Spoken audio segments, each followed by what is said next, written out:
Yeah, just a quick review of the book Sciatica and Spinal Stenosis Cured by Stan Shepard. Basically, the book's divided up into roughly 13 major sections. I'll go over a lot of the major ones briefly, just to give you an idea what's in the book and what it's about. Um, First section's chapter's kind of like commonly recommended treatments. It talks about those. And then it talks about sciatica and spinal stenosis 101. Now, those are two independent conditions. So you can have sciatica and not spinal stenosis, and you can have spinal stenosis and not sciatica. So just you can start there. Muscles, important for the cure. And so it goes over that in the fourth chapter. Fifth one, the personal assessment. Six is my story. Seven goes over McKenzie exercises. McKenzie exercises are like backward bending exercises, usually done for herniated discs. The most common cause of sciatica is a herniated disc pressing on a nerve and gives you pain running down your leg. So McKenzie exercises are backward bending exercise, kind of get the disc back where it's supposed to be. It goes over things about inversion tables. So that's where you hang at an angle or upside down, kind of decompresses your spine. And also yoga, and why diet alone doesn't cure these conditions. So basically, I guess overview, that's a lot of the major stuff that's in it. So basically, spinal stenosis and sciatica is caused mainly by muscle imbalances in the body. Specifically the muscles that are attached to the spine and pelvis. So that's the main idea behind the book. That's really the main idea behind the cure, getting rid of these muscle imbalances. And so the book is basically how the author cured himself of sciatica and spinal stenosis by correcting these imbalances. So that's the main thrust of the book. Really interesting though, this other book also, this one's not on really sciatica, but it's on spinal stenosis.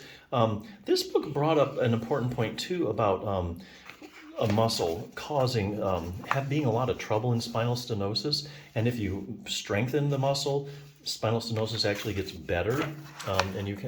So it's not necessarily about, there's a nerve coming out a hole of your spine, and then because that hole is narrowed, you're getting compression. That's the problem with spinal stenosis. If you get stability in your low back through strengthening the multifidus muscle, then you can really do a long way of solving these problems. You don't really have to worry about the compression per se.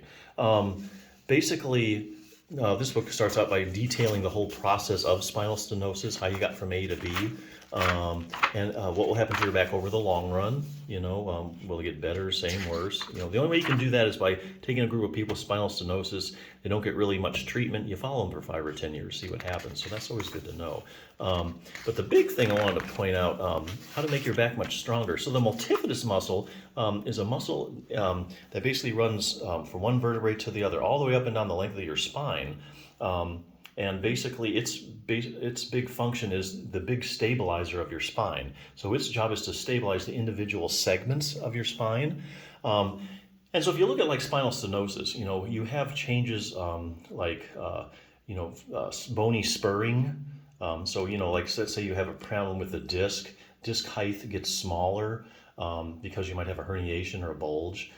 So when the space between two vertebrae gets smaller, what happens is it creates excessive motion. And so what happens is the disc pulls a little bit more on the end of the vertebrae, and that causes you to lay down like bone spurs. The other thing, since you have that excessive motion, the facet joints on each side of your spine, they try and stabilize themselves by getting thicker. So that's the facet joint hypertrophy you may or may not have with spinal stenosis. That's part of the cascade of it. So here again, you have segments in spinal stenosis that are unstable. There's excessive motion. So one way to really cure this condition is with a muscle, strengthening your multifidus muscle, because it's the chief stabilizer. Of all the muscles that stabilize your spine, the multifidus is responsible for 2/3 of that. So there you go. So here again, interesting thing about the multifidus, it has a lot of specific multifidus exercise. So if you're interested in that, this is a great resource. But yeah, I really like the idea. Muscle imbalances, I think it's a great place to start. So yeah, definitely check it out.